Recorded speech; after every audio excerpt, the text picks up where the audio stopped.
quite some time. And over the last, I guess, 4.5 months now that I've been doing the Altered State podcast, I have yet to do a solo cast. So this is my first opportunity to do that.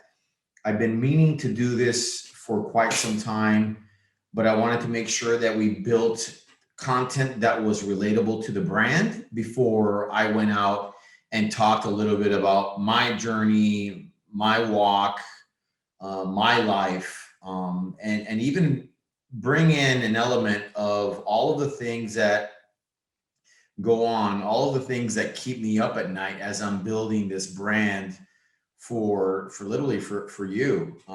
And so this gives you a little flair for who I am. My name is Tony Munoz. I'm a local Miamian. I was born in Miami, born of Cuban parents, and I am a man who's deeply anchored and very proud of my Cuban heritage. I'm somebody who really anchors to the culture. And so I want to make sure that all of those individuals that know of me, I think that they can appreciate how I identify as a Latino, but more specifically as a Cuban American. And my life was fantastic. I've always had a fantastic life, despite a couple of hiccups, and some would say they're major hiccups. I would probably agree with them, but my life has been very, very good. I grew up with a single parent. My mother, her name was Miriam Suarez, a female warrior. She was somebody who taught me the art of being gritty. And it really is an art, and one that you can enhance and perfect. And this was a woman who came from Cuba with a short stop in Puerto Rico before she actually came here. And so I'm a lover of course, Cuba, but I'm also a lover of Puerto Rico because my mom talked about it, quite a bit. And she spent quite a bit of time there. It was a great transition before she came in to the United States. And I spent a lot of time in Puerto Rico growing up, just visiting. There was a point in my life where I thought I was going to go to high school. I was going to transfer out of the high school that I went to here in Miami and go to high school in Puerto Rico. And so that's the reason why I have a strong affinity and a deep love for the Puerto Rican culture as I do for the Cuban culture. But my life in Miami was fantastic. I never missed anything in my life. I didn't grow up poor. My mother was a provider, a friend, a parent, a psychologist, a coach. She embodied the word mother. And she did it with passion, enthusiasm. She worked a lot, so she was tired a lot. But I was somebody who had a great life, a happy childhood, a lot of love in my house. I do have a sibling. My brother he currently lives in New York City, and I have a lot of love for my brother as well. So just somebody who's taught me a lot about life, somebody who's played the father figure for me as well. And despite the fact that he hasn't lived in Miami for quite some time. So I will be forever a fan of him and all of the things that he's taught me, and specifically on how to endure difficulty with respect to workload, not with respect to emotional difficulty, but more specifically with workload, career, and all of those things. That somebody I most certainly look up to whenever I need to entertain that and or move past something that's weighing me down with respect to my career. But I went to a fantastic high school. It's a high school that I will forever and ever hold near and dear in my heart. The high school is Belen Jesuit Preparatory School. And I went there from 7th grade to 12th grade. And it was a fantastic institution, one that taught me a lot of things, taught me how to be a man, how to be a Christian, how to respect others, how to take direction from somebody that's not my mom, how to respect those who know a little bit more than you about any particular topic, whether it's leadership, American history, wrestling, whatever it is. And so today, I get to share a little bit of that nostalgic feeling whenever I drop off my son, who is a current student at Belen. But Belen is literally where a lot of great things happened. It's also where I first started dabbling in drugs and alcohol. No fault of Belen, please. I am not saying that. But whenever you have a I guess, some experience, or you want to build a timeline for your drug addiction and or when the alcoholism started. For me, it was at an early age. It could have been any school. I mean, it just started where I was in Belen at or around ninth grade at the age of 14 and 15 years old.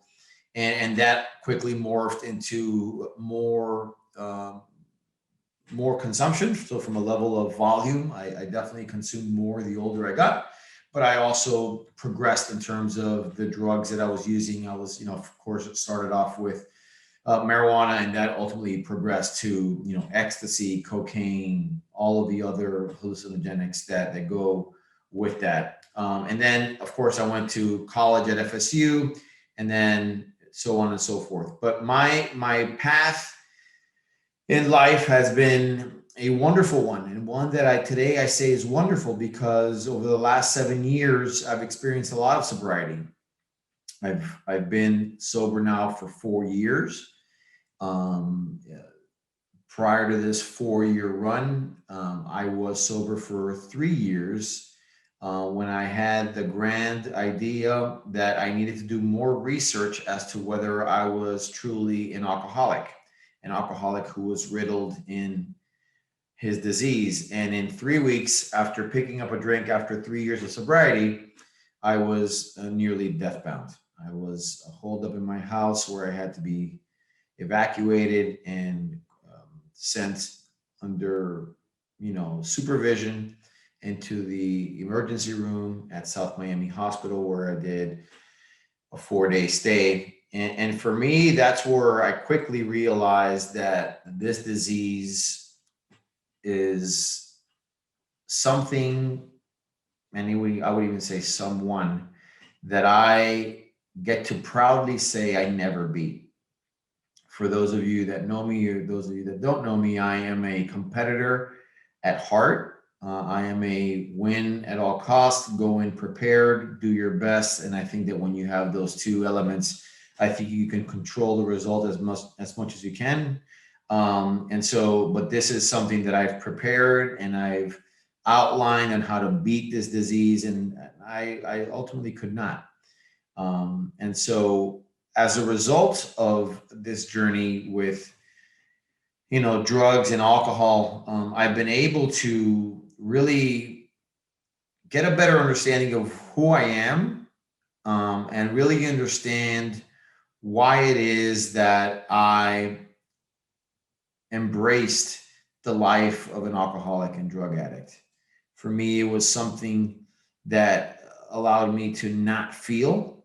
And some would say, "Oh, well, what about the painful moment, the moments that were not painful?" I just wanted to not feel. I was not happy with who I was, and so as a result of that, I found it, critically important to mask and self-medicate with any substance and or alcohol in front of me. And it took me a lot of years to understand that who I am today is a result of those many bouts of, treatment. I've been to treatment 3 times. And I say that proudly because I've had to give up those 3 lives to be able to embrace the life that I lead today. And the first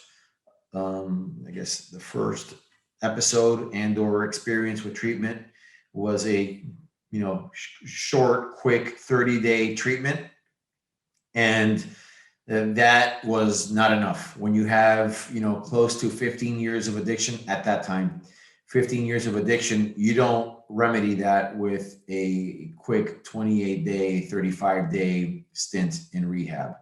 And so after I got out of there, I was, sober for the better part of around 4.5 months, 3.5 months. And I quickly fell victim to the disease again because I entertained and went back to my old ways. And it was that second stint in rehab where I was institutionalized for 7 months in Jackson, Mississippi, which is the same place as the first time. But this time, the learnings were much more profound. The experiences were much more tragic, but much more required. And so I needed to spend time away from the people that were a big part of my network. And I needed to take the time to better understand the frailties of my life and how addiction fed into who I was and the need to separate and essentially build a wedge between myself and my addiction. And that's where it started. Fast forward, was clean and sober for about 3 years. And I had I mentioned this previously, the grand old idea of, doing a little more research as to whether I was truly as sick as they told me I was, knowing full well that I was, an alcoholic in recovery. And recovery is a disease that has no treatment. There is no cure. It's a disease that tells you don't have a disease. And so what's one drink? Knowing full well that my drink of choice, my favorite drink, has always been the next one. I fell victim to the disease, and it was 3 weeks, 21 days of pure travesty. It was anxiety, depression, where it almost killed me. And today, I'm almost on, going on 4 years on this journey. I've quickly realized that the learning doesn't, like, there is no graduation, whether your hurt or hang up is drugs and alcohol, or it's PTSD, or it's anxiety, or it's self-limiting beliefs, whatever it is, there never really is a graduation date. There's always the need to continue to align on the principles for self-improvement, because those issues will always be there. I mean, you can, mute them, you can make them dormant, but they can quickly manifest if you allow your brain to entertain them once again. And so for me, it's been this constant and never-ending pursuit to self-improvement, knowing full well that when I wake up every morning, I know very well that I am still an untreated alcoholic. I need to approach my day with a structure that is conducive to the life that I want to lead, which is of maximum service, not only to myself, but more importantly to others. And so that gives you a little flair for the reasons that I wanted to build this platform. And the platform of Altered State is literally one of selfless nature. I moved from, I was a selfish person to one that is completely and totally selfless. My life today is all about helping my fellow man. And that's the reason why I feel that this platform is doing so well, is because the authenticity that is here. It's relatable. We're all recovering from something. And when you look at the reasons why a lot of our clients hire me and hire us, is because there is a relatability component. Your hurt and hang up may not be drugs and alcohol. Mine was. And so we have individuals that say, hey, I want to make sure that you coach me through my hurt or hang up, despite it not being drugs and alcohol. And so we feel that overcoming drugs and alcohol is a possibility. It's a reality. We've had numerous cases achieve sobriety as a result of this program. I am living testament to that. And all of the content and the course And the way we map out the one-on-one coaching is essentially what I built while I was in treatment. I knew, early on and during the second and last stay in treatment that my willpower was not going to save my life. It was all about being introspective and really honest with myself about how do I rewire the way I look at life so that I don't turn to alcohol and drugs to numb the pain, despite sometimes life feeding you, a crap sandwich. And sometimes you have to eat the crap sandwich. So how do I do that without going to my default character, which includes drugs and alcohol? And so that's what we've done here. We've built a platform that really anchors to, the mindset, the grit, the ability to overcome obstacles. And then the fourth one is this exercise component. And so I wanted to share that with you guys so that you guys have a better understanding of who I am, some visibility to, how I got here, a little bit about my journey. I look to do more of these, solo casts now that I've had numerous requests from individuals who are subscribers to the Altered State podcast, which is on every podcast hub from, Apple Podcast, Google Play, Spotify, all of the major platforms. It's Altered State with Tony Munoz. And so I look to do more of these. Please feel free to leave comments, DM me, send me an email. My email is tony@alteredstate.org so that I can continue to build content and build the platform that is relatable to you. This is not a me project. This is a you project. And so I want to make sure that we're aligned on what the needs of the people are. And then my responsibility is on building and crafting a message that's going to impact you and help you overcome whatever obstacle you have. The category of recovery is huge. It's mammoth. I think that today you see an association of recovery and essentially what feeds into that recovery is only those drugs and alcohol. But there's so many things, hurts, hangups, the way we feel about ourselves, the fact that we can't get affirmed, and that ultimately leads to behavior that is not conducive to you becoming that best version of yourself. That now, and then by building in content and coaching, you ultimately recover from those hurts, those hangups, those self-limiting beliefs, the inability to move, the inability to embrace pain, the inability to embrace challenges and uncertainty. There's beauty in uncertainty. And so those are some of the things that we teach. So this is episode number 1. I hope that you all took something out of it. Again, feel free to DM me, leave comments. We're here for anything you need.